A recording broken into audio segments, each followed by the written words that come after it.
हमारे जो भी स्टूडेंट महात्मा गांधी काशी विद्यापीठ से हैं और उनके BSc first year first semester के एग्ज़ाम होने वाले हैं, उनके लिए हमारा आज का ये वीडियो बहुत ही इम्पॉर्टेंट होने वाला है, क्योंकि आज के इस वीडियो में मैं आपके लिए आपके फर्स्ट सेमेस्टर बॉटनी के प्रीवियस ईयर यानी कि 2024 का पेपर लेकर आया हूँ।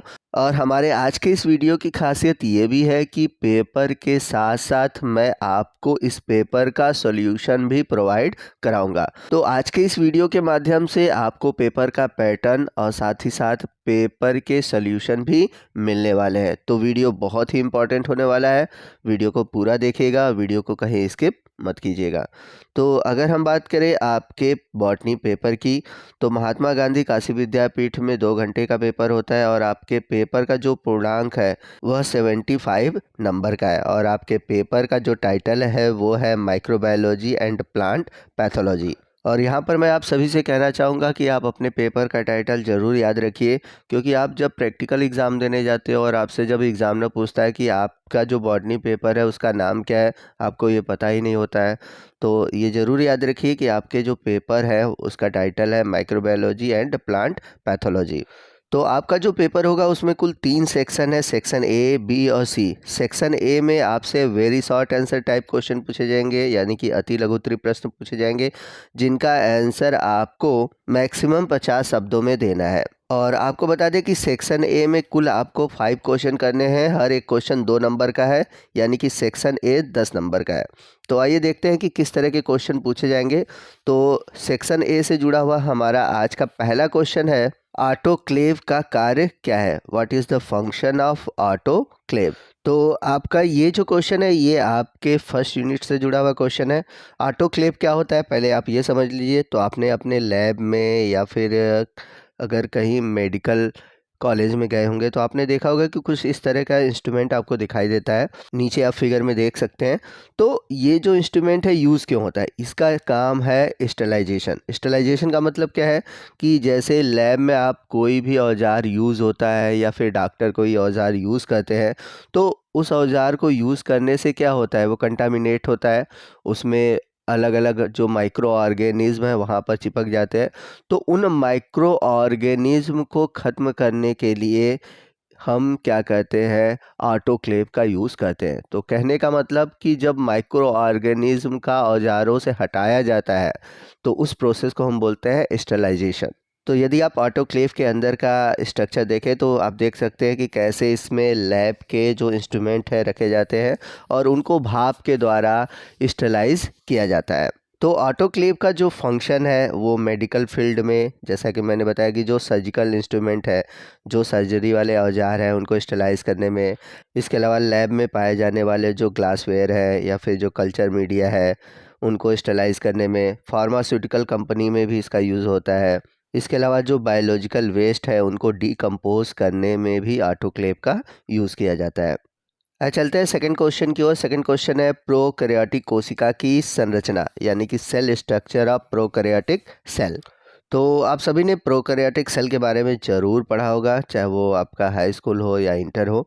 तो प्रोकैरियोटिक सेल के बारे में आपको ये पता होगा कि जो प्रोकैरियोटिक सेल है वो आपको बैक्टीरिया, ब्लू ग्रीन एल्गी, इन सभी में दिखाई देते हैं। तो सबसे पहले आपको ये पता होना चाहिए कि प्रोकैरियोटिक सेल के एग्जाम्पल कौन कौन से हैं। तो जैसा कि मैंने बताया, बैक्टीरिया है, ब्लू ग्रीन एल्गी है। अब बात करते हैं इनके कैरेक्टर की। तो जो प्रोकैरियोटिक सेल होते हैं उनकी सबसे बड़ी खासियत ये होती है कि इनमें न्यूक्लियर और न्यूक्लियर मेम्ब्रेन, यानी कि केंद्रक और केंद्रक कला नहीं पाई जाती। आप इस बात को ज़रूर याद रखिएगा। जबकि यूकैरियोटिक सेल में न्यूक्लियर और न्यूक्लियर मेम्ब्रेन पाया जाता है। दूसरी सबसे बड़ी खासियत ये होती है कि प्रोकैरियोटिक सेल में जो सेल ऑर्गेनेल्स है, जैसे कि mitochondria, Golgi body, endoplasmic reticulum, ये सभी सेल ऑर्गेनेल्स भी नहीं पाए जाते। और प्रोकैरियोटिक सेल में जो डीएनए होता है वो साइटोप्लाज्म में ही बिखरा होता है और चारों तरफ से घिरा होता है, और इस स्ट्रक्चर को हम बोलते हैं न्यूक्लियोइड। तो कभी कभी शॉर्ट नोट में आपसे न्यूक्लियोइड भी पूछा जाता है। प्रोकैरियोटिक सेल से जुड़ा हुआ मेरा आपसे एक क्वेश्चन ये है कि प्रोकैरियोटिक सेल में जब माइटोकॉन्ड्रिया नहीं पाया जाता तो प्रोकैरियोटिक सेल को एनर्जी कैसे मिलती है, क्योंकि हम सभी जानते हैं कि माइटोकॉन्ड्रिया को पावर हाउस ऑफ सेल बोला जाता है। तो सेल को एनर्जी देने का काम तो माइटोकॉन्ड्रिया करता है। तो प्रोकैरियोटिक सेल में तो माइटोकॉन्ड्रिया है नहीं, तो माइटोकॉन्ड्रिया न होने की वजह से प्रोकैरियोटिक सेल को एनर्जी कहाँ से मिलती है।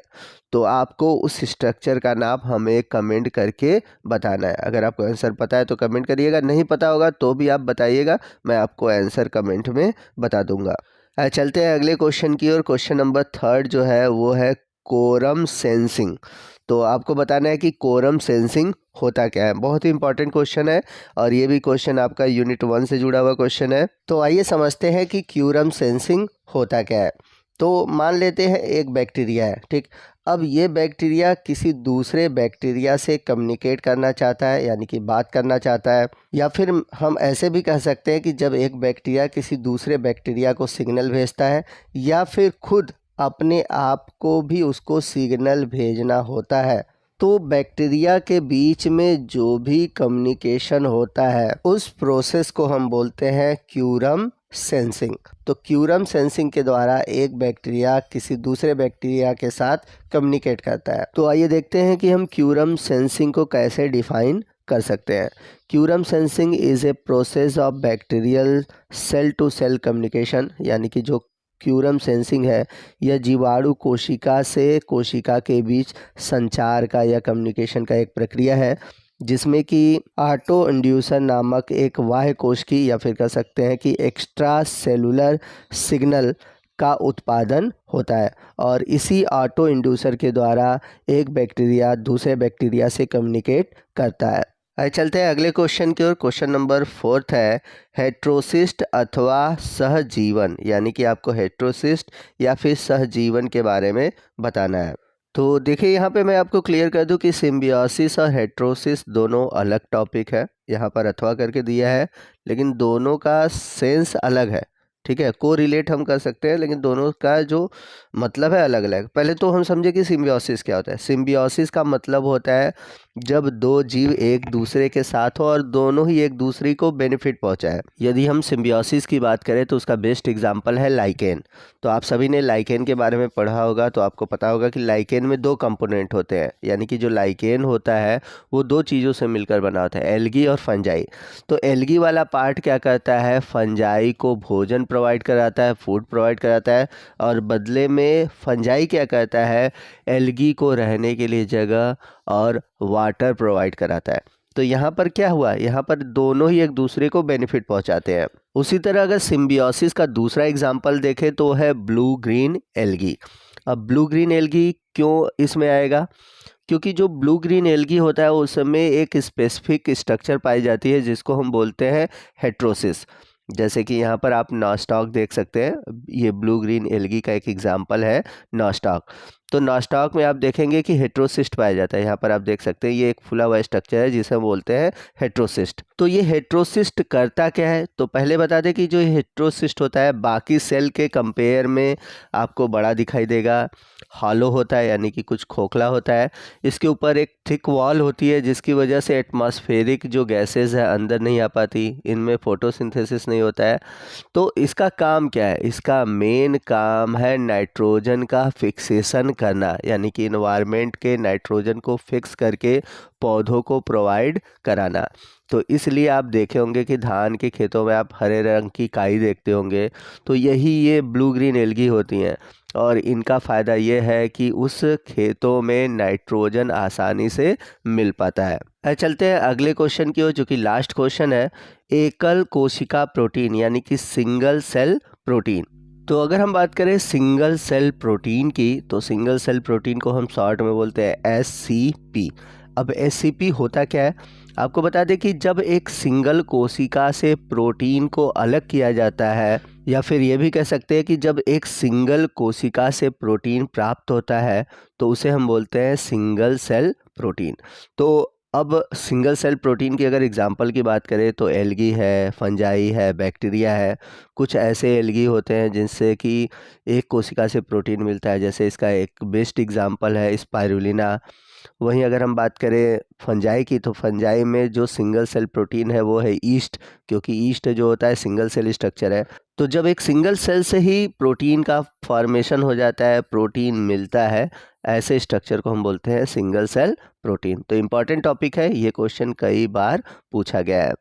तो अब सेक्शन ए के बाद आता है सेक्शन बी, जिसमें कि आपसे शॉर्ट आंसर टाइप क्वेश्चन पूछे जाएंगे और इसमें कुल 8 क्वेश्चन होंगे, जिसमें से आपको केवल 5 ही क्वेश्चन करने हैं।